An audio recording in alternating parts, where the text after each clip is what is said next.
ہر شخص کے حصے میں، ہر شخص کے حصے میں میرے نبی پاک نے عزت لکھی، ہر شخص کے حصے میں۔ رسول پاک نے وقار، رشتوں کو حضور نے اتنا مضبوط کر دیا، اتنا مضبوط کر دیا کہ رشتے رشتے نہیں درد بن گئے۔ ماں کا نام آتا ہے تو آنکھوں میں آنسو آ جاتے ہیں نا، ماں کا نام آتا ہے تو دل تڑپتا ہے نا۔ یار یہ انقلاب ہے جو میلاد والے رسول نے برپا کیا، ورنہ حضرت طارق ابن عبداللہ کہتے ہیں میں حضور کے اعلان نبوت سے پہلے بھی مکے آیا تھا۔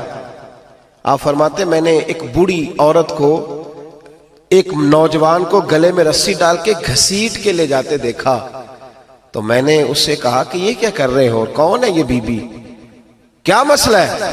تو وہ کہنے لگا یہ میری اماں ہے، بوڑھی ہو گئی ہے، کسی کام کی نہیں رہی تو بیچنے جا رہا ہوں، چلو کسی کے برتن جب مانجے گی تو میرے تو پاس کچھ نفع آئے گا نا بیچنے۔ یہ داستانیں نہیں، ابھی بھی جن لوگوں کی طبیعت سخت ہوتی ہے وہ قتل نہیں کر دیتے ماں باپ کو۔ واقعہ سنے نا آپ نے کہ ابا میرے نام زمین نہیں کر رہا تو مار دیا۔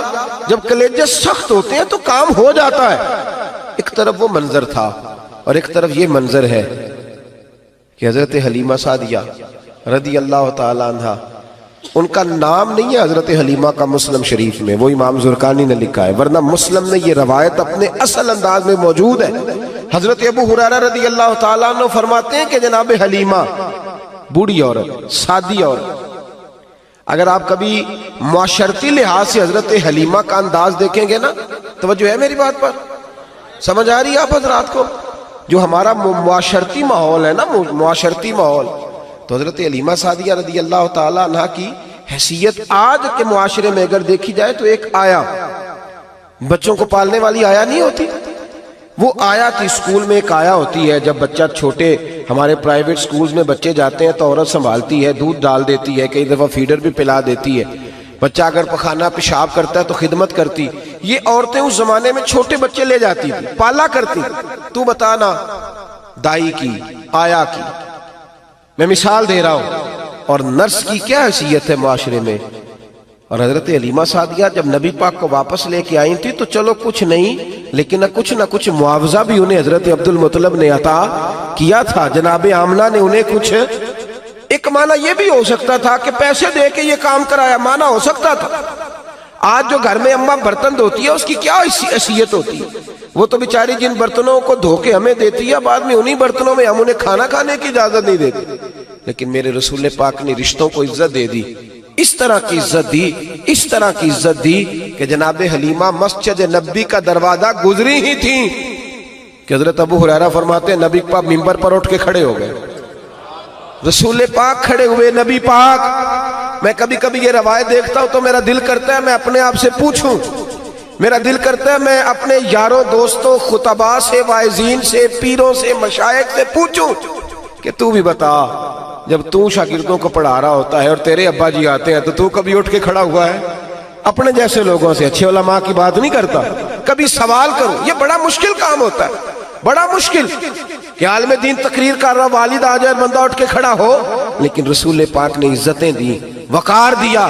جناب حلیمہ داخل ہوئی تو حضور ممبر پہ کھڑے ہوئے اور اتنی تیزی سے حضور آگے بڑھے، اپنی چادر کو اتارا اور پھر میرے رسول نے زمین پہ بچھایا، اور پھر حضرت حلیمہ سعدیہ بیٹھ گئیں۔ اور جناب ابو ہریرہ فرماتے ہیں جتنی دیر نبی پاک ان کے سامنے بیٹھے رہے، اتحیات کی حالت میں بیٹھے رہے۔ حضور نے رشتوں کو وہ وقار دیا، وہ حسن دیا کہ رشتے درد بن گئے ہیں۔ اب ماں کا نام دل میں بعد میں آتا ہے، زبان میں بعد میں آتا ہے، آنسو پہلے آتے ہیں۔ اب ماں کا رشتہ ایک وقار ہے، ایک حسن۔ الحاوی للفتاوی میں امام جلال الدین سیوطی رحمت اللہ لکھا ہے فتح مکہ کے بعد نا کمال ہو گیا، وَرَأَيْتَ النَّاسَ يَدْخُلُونَ فِي دِينِ اللَّهِ أَفْوَاجًا، فوجوں کی فوجیں دین میں آ گئی۔ ایک زمانہ تنہائیوں کا ہوتا ہے، ایک عروج کا ہوتا ہے۔ عروج کے زمانے میں بڑے تعلق، بڑے رش، بڑی باتیں۔ اب حال یہ تھا فتح مکہ کے بعد کہ پہلے تو ایک آدمی کلمہ پڑھتا تھا، فوجوں کی فوجیں آتی۔ ایک دن نہ نبی پاک نماز پڑھانے آئے مسجد میں۔ میرے نبی پاک صلی اللہ علیہ وسلم جب مسجد میں آئے تو مسجد کھچا کھچ بھری ہوئی، گلیاں بھی بھری، 10,000 کے قریب لوگ مدینے میں جمع حضور کے پیچھے نماز پڑھنے کے لیے۔ پڑھیے صلی اللہ علیہ وسلم۔ نبی پاک صلی اللہ علیہ وسلم تشریف لائے نا، جیسے ہی مسجد میں داخل ہوئے تو 10,000 کا مجمع اٹھ کے کھڑا ہو گیا. ہمارے لیے لوگ کھڑے ہوتے ہیں تو ہماری آنکھیں پرنم نہیں ہوتی، بلکہ ہم اپنا حق سمجھتے ہیں. ہم کہتے ہیں ان کا بنتا ہے کھڑے ہونا. حالانکہ بھائی دنیا سب کے لیے کھڑی نہیں ہوتی. جب کوئی کھڑا ہونا تو نظر جھک جانی چاہیے اور تیرے دل میں خیال آنا چاہیے کہ یا اللہ مجھ پہ رحم ہی رکھنا، اے اللہ میری پردہ پوشی کرنا، یا اللہ یہ تیری دی ہوئی عزت ہے، مہربانی کر خفیہ تدبیر سے محفوظ فرما. کہ ہمیں احساس نہیں ہوتا الا ماشاءاللہ. اللہ کے محبوب داخل ہوئے تو 10,000 کا مجمع کھڑا ہو گیا. 10,000 آدمی کھڑا ہو تو ایک کیف بنتا ہے. تو میرے جیسا آدمی تو ویس کوٹ سیدھی کرنے لگ جاتا ہے نا کہ بڑی شان ہے جناب، کالر ٹھیک کر لو، دستار سیدھی کر لو، کیا بات. اتنے لوگ بھی کبھی کسی کے گاڑی کے پیچھے بھاگے. لیکن نبی پاک کا انداز کیا تھا؟ رسول پاک کی آنکھوں میں آنسو آ گئے. 10,000 آدمی کھڑا ہوا، حضور رو پڑے اور اتنا روئے کہ جناب ابو ہریرہ رضی اللہ تعالی عنہ فرماتے ہیں کہ میں نے نبی پاک کے سینے سے آواز نکلتی دیکھی. جب آدمی زیادہ روتا ہے تو سینے سے آواز آتی. حضور روئے کہ سینے سے آواز آئی. آپ فرماتے ہیں پھر حضور نے آنسو پوچھے، پھر نماز مکمل ہوئی. جب لوگ چلے گئے تو حضرت ابو بکر صدیق اٹھ کے قریب گئے، کہا یا رسول اللہ صلی اللہ علیہ وسلم آج کوئی وجہ نہیں تھی رونے کی، آپ آئے ہیں اور رونا شروع کر دیا. تو میرے محبوب فرمانے لگے آج جب میں نے اپنی وہ شانیں دیکھی، وہ مقام دیکھا تو مجھے اپنی اماں کی یاد آ گئی. ماں کی یاد، رشتوں کو وہ عزت دی، وہ وقار دیا، وہ حسن دیا. کہاں نماز کے لیے لوگوں کا کھڑا ہونا اور کہاں اماں کی بات چھیڑ دینا. میرے حبیب فرمانے لگے مجھے اپنی اماں آمنہ کی بات یاد آئی. میری ماں نے تو وہ دور دیکھا تھا جب وجود پہ کپڑے بھی پورے نہیں تھے.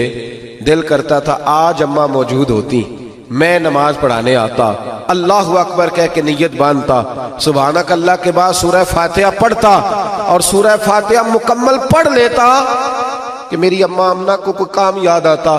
وہ پردہ سرکا کے کہتی بیٹا محمد میری بات تو سننا. تو محبوب فرماتے اللہ کی عزت کی قسم میں نماز چھوڑ دیتا، پہلے ماں کی بات سن کے آتا. میں چھوڑ دیتا نماز. وقار دے دیا، وقار، وہ حسن بخشا، وہ توانائی بخشی.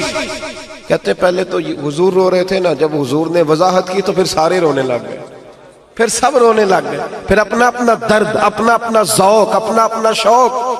کیوں نہیں تو ماں کو عزت دیتا؟ کیوں نہیں تو چند گھڑیاں باپ کو ٹائم دیتا؟